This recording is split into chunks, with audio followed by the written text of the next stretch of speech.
తెలుసా శ్రీనివాస్ గారు, నిన్న టీడీపీ ఎంపీల సమావేశంలో మంత్రి లోకేష్ గారు పాల్గొన్నారు. ఆయన ఏమన్నారంటే, ముఖ్యంగా బీజేపీని ఎవరైనా కార్నర్ చేసినా మనం దాన్ని సమర్థవంతంగా ఎదుర్కోవాలి అన్నట్టు కూడా ఇటు లోకేష్ గారు ఈ విధంగా మాట్లాడడం జరిగింది. ప్రతిపక్షాలు బీజేపీని విమర్శిస్తే మనం కూడా వాటిని సమర్థవంతంగా ఎదుర్కోవాలి అని చెప్పేసి కూడా ఎంపీలకు దిశానిర్దేశం చేశారు లోకేష్ గారు. ఈ వ్యాఖ్యల వెనుక అసలు అర్థం ఏంటి? బీజేపీని టీడీపీ కాపాడాలని లోకేష్ ఎందుకు కోరుకుంటారంటే ఏం చెప్తారు సార్? సరిగ్గా మీరు విన్నారు లేదన్నా, మనం ఆదాని గారిని కాపాడాలని చెప్పుకుంటారేమో. బీజేపీని కాదు, ఆదాని గారి కోసం గుండె ప్రతిక్షణం తప్పిస్తుంది.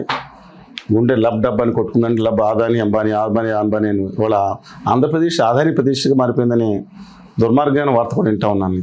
అన్ఫార్చునేట్ అండి. వాళ్ళు జగన్మోహన్ రెడ్డి గారు ఆదాన్ని కాపాడటానికి నెగ్గొనిపోయి కేంద్రం నేను ఇది మాట్లాడలేదు. ఇవాళ అమెరికాతో కేసు పెట్టారు. ఆంధ్రప్రదేశ్ విషయం అమెరికాకు దాకా వెళ్ళింది. ఒక ముఖ్య నేత మీద లంచాలు ఇచ్చారని ఆదాని విషయం అమెరికాలో కేసు పెట్టి వాళ్ళ గవర్నమెంట్ ఆఫ్ ఇండియా సెబీ కూడా రిప్లై ఇవ్వట్లేదని కేసు పెట్టి నేను అంత గొడవ నడుస్తుంది. ఇండియా అంతర్జాతీయ వస్తంగా నడుస్తుంది. ఈ ఆదాని లేదా అండుకో మిగతా బ్యాచ్ అందరికీ లక్షల కోట్లు ప్రజల డబ్బులు వచ్చే సంవత్సరాల్లో సావ చెత్త కొట్టి దోపిడీ చేసి పెడతారని చెప్పి తెలుగుదేశం పార్టీ లేదా జనసేన బ్యాచ్ వీళ్ళందరూ కూటమి ఆరోపించారు. బీజేపీ కాదు, బీజేపీ మంచి పార్టీ అండి. ఉత్తర భారతీయ జనతా పార్టీ ఆదాని పార్టీ ఎప్పుడు చేయలేదు. చేసి వాళ్ళ అధికారంలోకి వచ్చిన తర్వాత పక్కన పెట్టేసి ఇవాళ ఆదాని మీద గారి మీద వస్తే ఇప్పుడు ఆయన డిఫెండ్ చేయడానికి ఉన్నారండి. BJP is not BJP, it's Uttara Bharatiya Janata Party. Vajpayee గారికి, అద్వానీ గారికి, ఆ రోజు చంద్రబాబు నాయుడు గారికి ఉన్న సంబంధాలు కానీ, మన రాష్ట్రానికి చేసిన సాయం కానీ, ఇదో సాయం బ్రహ్మాండంగా ఉంది. దాంట్లో no second thought in that. I respect BJP. But ఆదాని ఉత్తర భారతీయ జనతా పార్టీని ప్రొడక్ట్ చేసుకుంటూ ఏంటండి?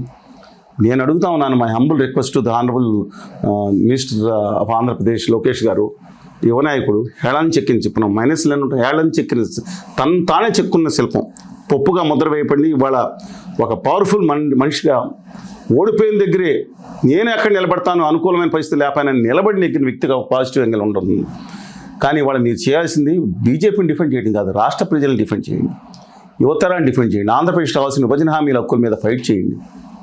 బీజేపీని డిఫెండ్ చేయడానికి మీ ఎంపీలు అందరూ పనిచేస్తూ ఉంటే రాష్ట్రంలో ఉన్న ప్రజలను డిఫెండ్ చేయడానికి ఎవరు పనిచేస్తారు?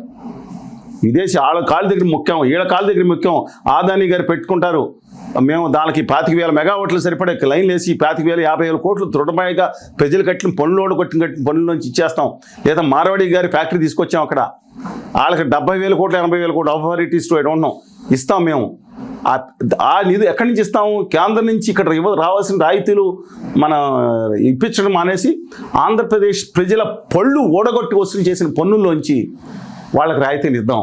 వాళ్ళ దగ్గర సెక్యూరిటీ గార్డుల కింద యువత పనిచేయమంటారా? యు ఆర్ హ్యావింగ్ విజన్లో అంత భక్తిభావం ఉంటాం వేరే. కానీ ముందర మై హంబుల్ రిక్వెస్ట్ యూ దయచేసి దీని మీద కాన్సన్ట్రేషన్ చేయండి. మా మీద దృష్టి పెట్టే బదులు, మా మీద ఉన్న మేము వచ్చే మీడియాల మీద ఆంక్షలు పెట్టించే బదులు, మమ్మల్ని రాకుండా చూడాలనిపించే బదులు, మా మొహం చూడకుండా ఉండాలనిపించే ఆ భావన బదులు కనీసం నేను ఎప్పుడు తప్పుగా మాట్లాడను. మిమ్మల్ని బూతులు తిట్టినాళ్ళు, మీ కుటుంబాలను బూతులు తిట్టినాళ్ళు పక్కన పెట్టుకుని మీరు ఉన్నత పదవులు ఇచ్చారు, నేను నిరూపిస్తాను.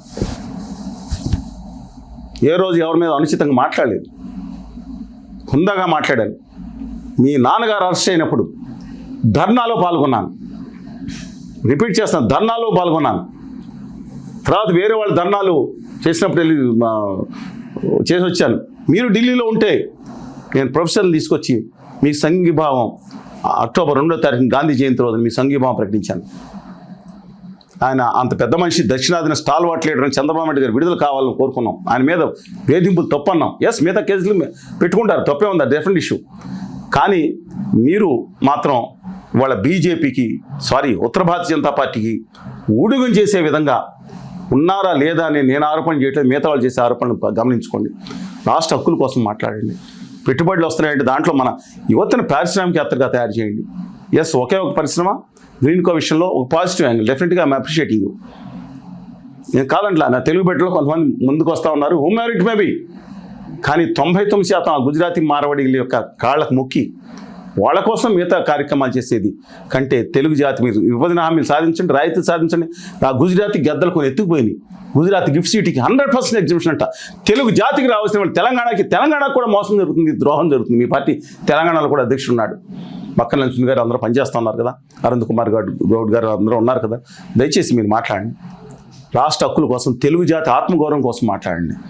మీ యొక్క పని ఆదాని గారు ఉత్తర భారతీయ జనతా పార్టీని డిఫెండ్ చేయడానికి మీ ఎంపీలు కాదండి. ఆఫ్ కోర్స్ వారు అడిగిన ప్రకారం చెప్పాను, మిగతా మీరేం చెప్పారు నాకు తెలీదు. చెప్పుంటే పాజిటివ్గా తీసుకున్నాం.